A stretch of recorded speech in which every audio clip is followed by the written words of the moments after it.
Oh my G! Mga ka-Jomcar, yehey! Grabe! Buttered shrimp with touch of love pala ang handa ngayon. Naku po! Kapag si Ma'am Jenny ang nagluto at si Papa Joms pa ang naghalo-halo ng sauce, abay, feeling ko po mga ka-Jomcar mas lalong sumasarap ang pagkain. Yummy! Eh! Totoo ba na may secret ingredient dito? Pagmamahal kaya ni Papa Joms para kay Carla? Oh my G! Nakakakilig at nakakagutom naman yan! Oh my! At may bonus pa tayo ngayon mga ka-Jomcar. Malalaman natin kung pasado nga ba sa panlasa ni Bebesay natin ang special buttered shrimp na may touch ng agong bebejay niya. Kaya huwag kayong aalis dahil super good vibes at nakakakilig ang ating reaction video ngayon. Yehey! Pero bago tayo dumiretso sa ating topic, isang napakalaking shoutout muna sa ating Team Kalingap founder Kuya Val Santos Matubang at syempre sa ating napakapoging Kuya Rab. Maraming salamat po sa inyong walang sawang pagtulong at pagbibigay ng pag-asa sa ating mga kababayan. God bless po palagi sa inyo at sa buong Team Kalingap family. At ito na nga mga ka-Jomcar, alam naman natin na pagkatapos ng super sweet travel ni na Papa Joms at Carla kasama sina Daddy Philip at Coach Carl sa Baguio ay nagstay muna sila kina Boss D at Ma'am Jenny. At oh my J! Pagkakita ko pa lang sa vlog ay napasabi na agad ako ng yummy! Yehey! Nagluluto pala si Ma'am Jenny ng buttered shrimp para kay Bebesay natin. Let's go Ma'am Jenny for our Bebesay Yahoo! Natutulog pa nga raw si Carla kaya perfect timing talaga dahil paggising niya ay may super sarap na handa na para sa kanya. Yummy! At mainit na nga ang kawali mga ka-Jomcar. Naglagay muna si Ma'am Jenny ng oil at butter. May secret pala diyan ha. Nilagyan muna ng oil para hindi masunog ang butter. Abay may natutunan na naman tayo ngayong araw. Yehey! So next, syempre linagyan muna natin oil para hindi masunog yung butter. Sunod ay garlic naman. Mga ka-Jomcar, tama po ba ako? Garlic powder yata iyon? Comment naman po kayo kung expert kayo sa pagluluto ha. Baka mamaya chef pala ang ating mga viewers dito. Yehey! At oh my G! Sa sobrang bango ng niluluto ni Ma'am Jenny ay napaamoy na si Papa Joms. Hala oy! Pati si Coach Carl ay nagising yata sa bango. Yummy! Abay hindi alarm clock ang nagpabangon kay Coach Carl, kundi buttered shrimp pala. Yahoo! Bango. Ganyan. Ang bango. May umaamoy sa likod mo. Oh, yan or? Bro, hindi yan para sa'yo bro ah. Si Carla yan. Ito? Oo. Ang dami mo ng audience. Yan ako, may mga audience na. Amoy ko eh. Nagising ka pa sa Natikman na ni Carl ito eh. At ito na nga, nilagay na ang shrimp. Oh my J! Mix with butter and garlic. Sarap! Kahit nanonood lang ako mga ka-Jomcar ay parang gusto ko na ring makikain. Naku po! Yummy! Naglagay pa si Ma'am Jenny ng Italian sauce na parang tomato sauce na rin daw at konting tomato paste.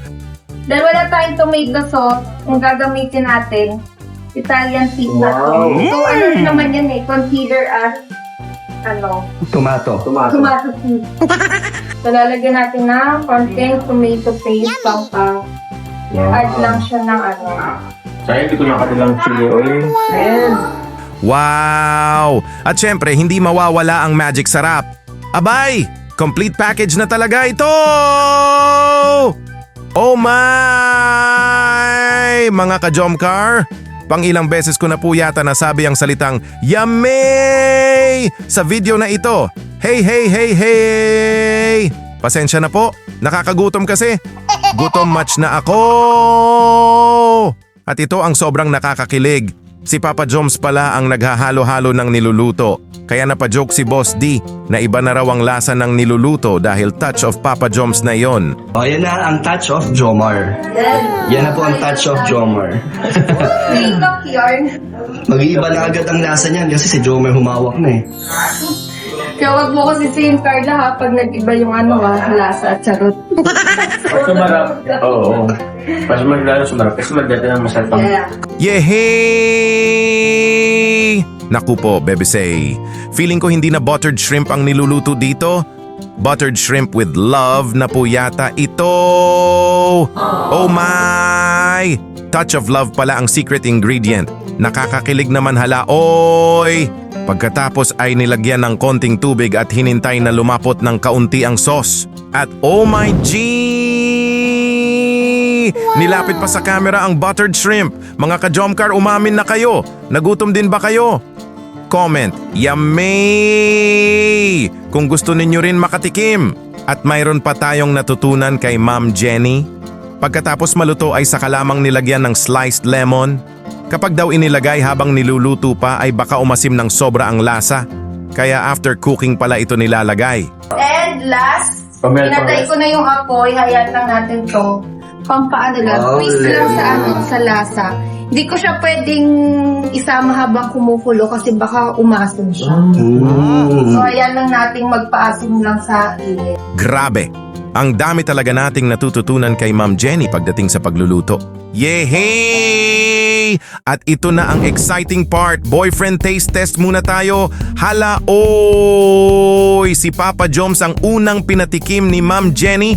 Aba, Bebesay, approve ba kay boyfriend? Yay! At ang verdict ni Papa Joms, super sarap daw! Yehey! At sabi pa niya ay siguradong magugustuhan daw ito ng kanyang girlfriend na si Carla. Ito yung sauce. Pwede naman. Sarap ng sauce. Goods naman. Harap. Wow, approve. Tingin mo. Pasado. Tingin mo, magugustuhan ni Carla yung Masyado, baka nga maubos pa to. Sa kanya nag-roll lahat Sa mo. kanya. Bili, patikim. Ipatikim na natin kay Carla. Yes. Oh my Jay! At finally, Bebesay is here! Pinatikim na rin siya ni Ma'am Jenny ng buttered shrimp with touch of Papa Joms. At mga ka-Jomcar, approved din kay Carla. Yehey! So goods kay Carla. Approve. At nakakatuwa pa rito dahil sinabi ni Carla na nag-try na rin daw siyang magluto ng buttered shrimp noon pero hindi niya makuha ang tamang lasa. Kaya nagbigay pa si Ma'am Jenny ng ilang cooking tips para kay Carla. Parang mga 6 minutes ko lang sa minuto. Lagay mo Then yung recipe. Oo. Then sa hipon, wag mo siyang tatagalan din ng luto kasi pag yung hipon na overcook, tumitigas siya. So, kaya nga, diba, sabi ko kaya good lang Oo, yun. Ganun ang